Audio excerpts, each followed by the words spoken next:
እንዲሰጥ እድል ስለተፈቀደልኝ ማመስገን እፈልጋለሁ።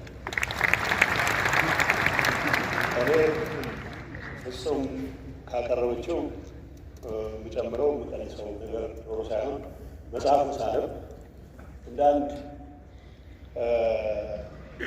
የኢትዮጵያ ማስተዳደሪያ ላይ ያለ ሰው ህልሙን መሬት ላይ ምን መፈጠር እንደሚፈልግ እንዳስቀመጠበት ፍኖተ ካርታ ያለኝን ኢምፕሬሽን ያለኝን አስተያየት መግለጽ ነው።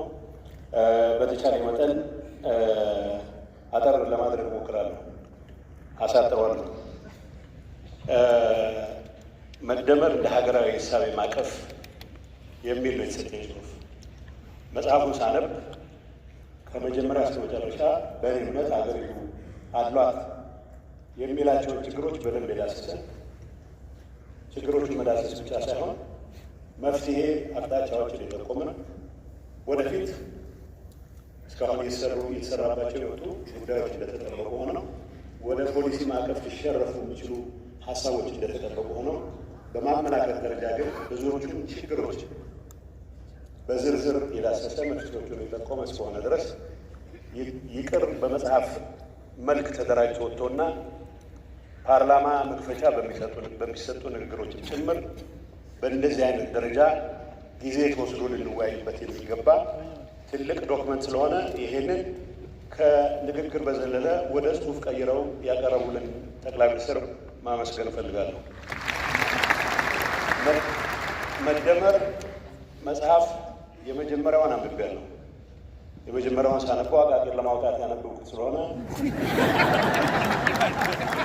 አቃቂሩንም በወጉ ኮሚኒኬት ሳላደርግ በተፈጠረው ችግር ምክንያት የሆነው በአሁኑ ሰዓት ሰርከሱ ላይ ሲገለጽ እንደነበረው ፍጹምም እንዳቀረበችው ሁለት ያመለጡኝ መጽሐፍት አሉ። በሰርከሱም በፍጹምም ግን የተወሰኑ አይዲያዎች ማዳበር ችያለሁ። ቢያንስ በዚህ መድረክ እርግጠኛ ሆኜ መናገር ባልችልም ከአምስቱ ትውልዶች የትኛው እንዳልሆንኩ ብቻ በዚህ አጋጣሚ መናገር የትኛው እንደሆንኩ እርግጠኛ አይደለሁም። የተቸነከረው የሚባለው ውስጥ ግን እንዳልሆንኩ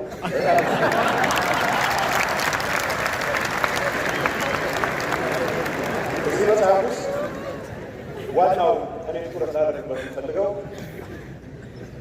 የሀገር ለውጥ በምናስብበት ሰዓት መሰረተ ልማት ዝርጋታ ኢንክሉዲንግ ተቋማት ግንባታ ቢሆኑ የሚወስዱት የራሳቸው ርዝመት አለ፣ የራሳቸው ጊዜ አለ። ዋናው ትኩረታችን መሆን ያለበት ያለፉት 100 ዓመታት 1000 ዓመታት ወቴቨር ቁጥር እንስጠው ታሪካችንን ስንገመግም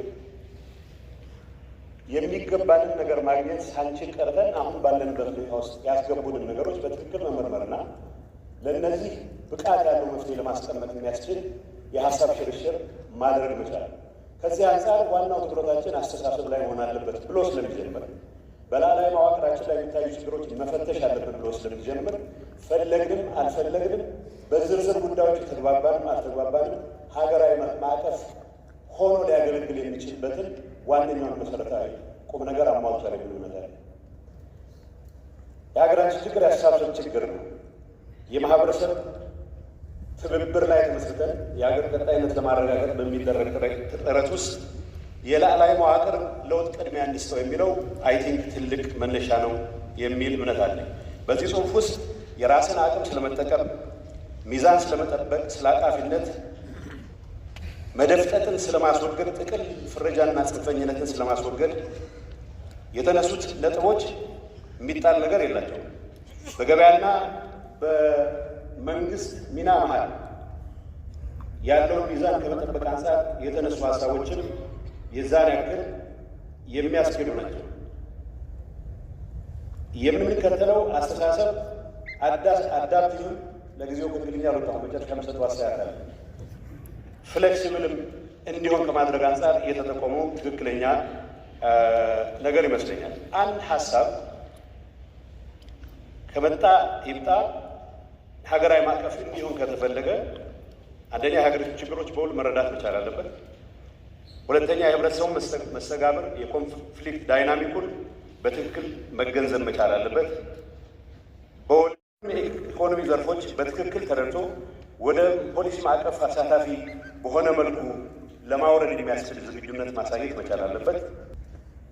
በመንግስት ህልሞቻችንና ሀሳቦቻችን የሚወስዱ ርቀት እንደተጠበቀ ሆኖ በተደጋጋሚ ኢቨን ሰክሰስ በታዩባቸው ኤሪያዎች ላይ ያሉ ቻሌንጆችን መጽሐፉ ሲገለጥ በግልጽ እንደሚቀመጠው ከባህላችን፣ ከተቋማቶቻችን ድክመት፣ ከታሪካችን የሚቀዱ በርካታ የሚያሰናክሉ ነገሮች አሉ። እነዚህ ላይ ትኩረት አድርገን እንሰራ ከሆነ ተቋማት ስንገነባ ተቋማት በመገንባት ሂደት ውስጥ ፖሊሲዎች፣ ህጎች፣ አሰራሮች ይህንን ህልም ለማሳካት በሚያስችል መልኩ መስተካከል የሚችሉበት ሁኔታ መፍጠር ስንችል ነው። በዚህ ጽሑፍ ውስጥ እንደ ትልቅ መነሻ ምናልባት የኢትዮጵያ አንድ ትልቅ ፍኖተ ካርታ ነው ብለን እንድንወስድ አንድ ትልቅ መነሻ ያደረገው የአስተሳሰብ በአስተሳሰብ ላይ ትኩረት ማድረግ ብቻ ሳይሆን ቁጭትን እንደ መነሻ መጠቀሙ የአባይን ልጅ ውሃ ለምን ይጠማዋል ብሎ ነው የሚጀምረው። ውሃ ጠማው ተረቱን ረዥም ጊዜ ተጠቅመንበታል። ውሃ ለምን እንደጠማው ባልተረዳንበት ሁኔታ የአባይ ምንጭ ተቀይሮ ውሃ የሚሆንበት ወይም ጥማችን የሚያረካበት እድል ሊኖር ስለማይችል ይሄንን ብሎ መጀመሩ የችግሮቹን ዲስክራይብ ማድረግ አንድ ነገር ነው። ችግሮቻችን ዲስክራይብ በማድረግ በኩል ይነሱ ይብዛም ሁሉም የራሱ መንገድ አለ። ችግሮቹን ዲስክራይብ አድርጎ መነሻቸው ምን እንደሆነ ተረድቶ ችግሩን ለመድገም በማያስችለን መልኩ መፍትሄ ለማምጣት የምናደርጋቸው ጥረቶች ምን ይመስላል የሚለው ነው ትክክለኛ አካሄድ የሚመስለኝ። ስለዚህ ቁጭትን እንደ መነሻ ማድረጉ ከምንም ነገር በላይ ግን በግልጽ ቋንቋ እንደተቀመጠው አፍርሶ የመስራትን አባዜ አስወግደን ባለን አዎንታዊ ነገር ላይ እያከል የሌሉ ነገሮች የምንጨምርበት የሁሉንም አቅም የምንጠቀምበት አሰራር እንከተል የሚል በጎልድ ያስቀመጠ በመሆኑ ጥሩ መነሻ ሀሳብ የሚሉበታል። የመደመር መንግስት ባህሪያት ተብሎ የቀረቡ አንዳችንም ቢሆን ልንሞግታቸው የማንችሉ ጉዳዮች አሉ። ምናባዊ ከፍታ፣ የማድረግ አቅማችን ማጠናከር፣ ተለማጭነት። እኔ መጀመሪያ ተለማማጭነት ብዬ አንብቤው ነበረ። በግሎሳሪውን መፍቻ ቃላት መፍቻውን በደንብ ሳይ ነው ይሄን ነገር ተጠንቅቄ ማንበብ እንዳለብኝ ይገባል። ተለማጭነትም የሚያስፈልጉን ኳሊቲዎች እንደሆኑ ፖለቲካችን ከማሸነፍ ንግዳችን ያሸነፈ ሁሉን የሚወስድበት ፖለቲካችን ያሸነፈ ሁሉን የሚወስድበት ፈረንጆቹ ዊነር ቴክ ኦል የሚሉት አደገኛ አካሄድም ስለሆነ መሸናነፍ ሳይጠበቅብን መጽሐፍ ውስጥ በግልጽ ተቀምጧል። ሁላችንም የምናጣበት አንዱ አቶ ሌላው የሚያገኝበት ሳይሆን ሁላችንም ልናገኝ የምንችልበት ሁኔታ ከመፍጠር አንጻር መቃኘት እንዳለበት መቀመጡ አይ ቲንክ ትክክለኛ ነገር ይመስለኛል። የኢኮኖሚ መዋቅራዊ ሽግግር መምራት፣ አደጋ የሚቋቋም በገር ኢኮኖሚ መፍጠር የሚባሉት አንድ ሀገር በሀገርነት እንዲቀጥል የተሻለ እድገት አረጋግጦ ሌሎች የደረሱበት ደረጃ ላይ ለመድረስ ብቻ ሳይሆን ኮምፒቲቲቭ ኮምፓራቲቭ አድቫንቴጅ ደግሞ የተሻለ ደረጃ ላይ ለመድረስ የሚያስችለው አቅም የሚፈጥር ስለሆነ በሀሳብ ረገድ የሚወጣለት አለ ብዬ አልወስድም። እዚህ አስተሳሰብ ላይ ትኩረት ማድረግ አለብን፣ አስተሳሰብ ትግል ላይ ትኩረት ማድረግ አለብን የሚለው ላይ የተወሰነ ሪፍሌክሽንን መግለጽ ስለምፈልግ አንደኛ የዜሮ ሳም ፖለቲካ የዜሮ ድምር ፖለቲካን አሽቀንጥረን መጣል አለብን። በመጽሐፉ መጨረሻ ላይ የተቀመጡት የችግራችን ምክንያቶች ተብሎ አይዴንቲፋይ ያደረጉ ችግሮች መረዳት ብቻ ሳይሆን እነሱን ለመፍታት የሚያስችል ዝግጁነት ተቋማዊ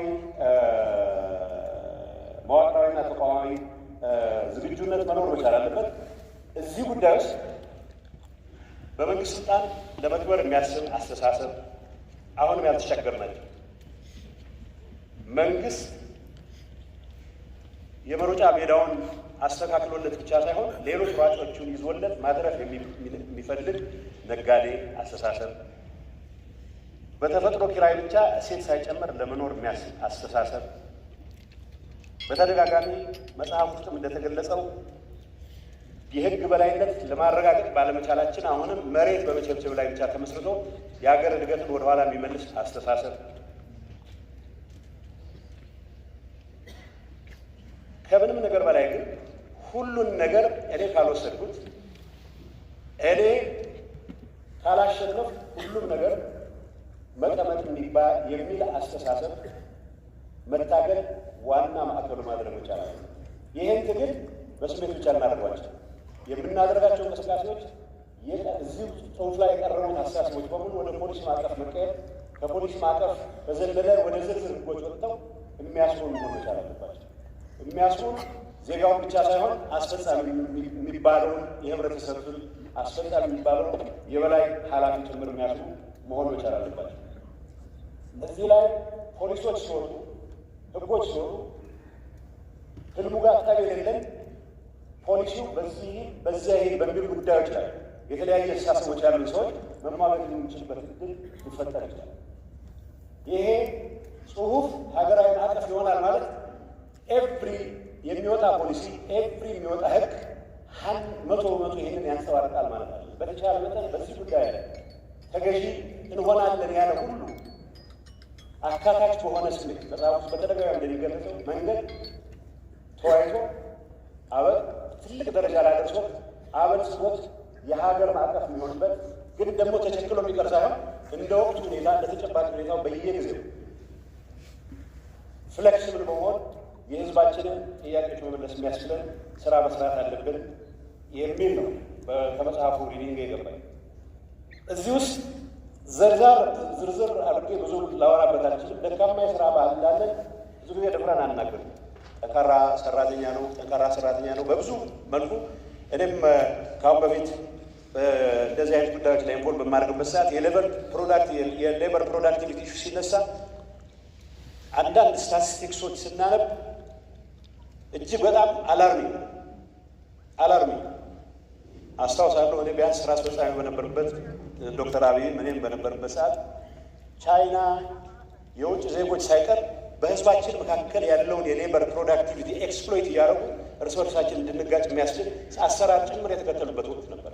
ከዚህ አካባቢ የመጣ ሰው 150 ይከፈለው፣ ከዚህ አካባቢ የመጣ ሰው 70 ይከፈለው፣ ከዚህ አካባቢ የመጣ ሰው 60 ይከፈለው። ተመሳሳይ ስራ ሰራ። ይህንን ለማድረግ እነሱ ቀዳዳ ያገኙበት ምክንያት አጠቃላይ የስራ ባህላችንን ፈትሸን ያለብንን ችግር ለመፍታት የሚያስችል የረባ ስራ ሰርተን ስለማናውቅ ቅድም በተባለ ልማታዊ መንግስት የሰራቸው ተአምር ነገሮች አሉ። ባይዘው አፍርሶ የመገንባት አባዜ ብሎ ጠቅላይ ሚኒስትሩ የሚያስቀምጠው ትክክለኛ ቁም ነገር ካለ እዚህ መጽሐፍ ውስጥ በግልጽ እንደተቀመጠው ከተሞች ስራ ላይ ሌሎች አካባቢዎች ላይ የተሰሩ አበረታች እንቅስቃሴዎች አሁን በደረስበት ልክ በዛው ቀጥላችሁ ምክንያቱም ተቋማቱ ያንን አድረስ ማድረግ በሚያስችል ደረጃ ብቁ ስላልነበሩ የቴንሽን ችግርም የነበረ አይመስልም።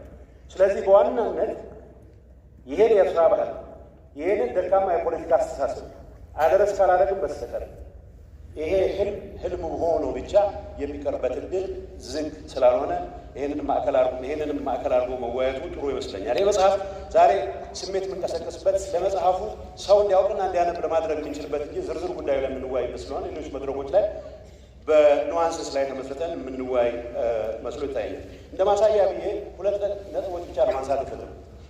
ይህ አጠቃላይ ማዕቀፍ የሆነ በከተሞች ልማት ዙሪያ በዚህ ጉዳይ ላይ ያው እንግዲህ እኔ ቤተር ፕሌስ ከተሞች መሀል ያለውን ለውጥ በተወሰነ መልኩ ለማየት ትንሽ ራቅ ብዬ ስለነበረ የተሻለ እድል አለኝ ብዬ አስባለሁ። መጽሐፉ ላይ በግልጽ እንደተቀመጠው የከተሞች እድገት ከተሞቻችን ሰፊ ገጠሮች ነው የነበሩት። እጅግ በጣም ሰፊ ገጠሮች ነው የነበሩት። እስካሁን ብዙዎቹ ከተሞች ሰፋፊ ገጠሮች ናቸው እንጂ እዚህ ባል የከተማ ኳሊቲ የላቸው። መሰረተ ልማት የጎደላቸው ከዲጂታል ትራንስፎርማቲቭ በሆነ ቴክኖሎጂ ጋር ብዙ ትውውቅ የሌላቸው፣ የመልካም አስተዳደር ችግር በስፋት የሚታይባቸው፣ ከግጭትና ከምን ያልተላቀቁ ነበሩ። ከተሞች መዘመናቸው ከተሜነት መስፋፋቱ ግድ ነው። የሚቀር ነገር አለ። ተፈጥሯዊ ስለሆነ የማይቀርልን ከሆነ ተዘጋጅተን አቅደን አስበንበት መግባት አለበት የሚል ነው ጽሁፉ።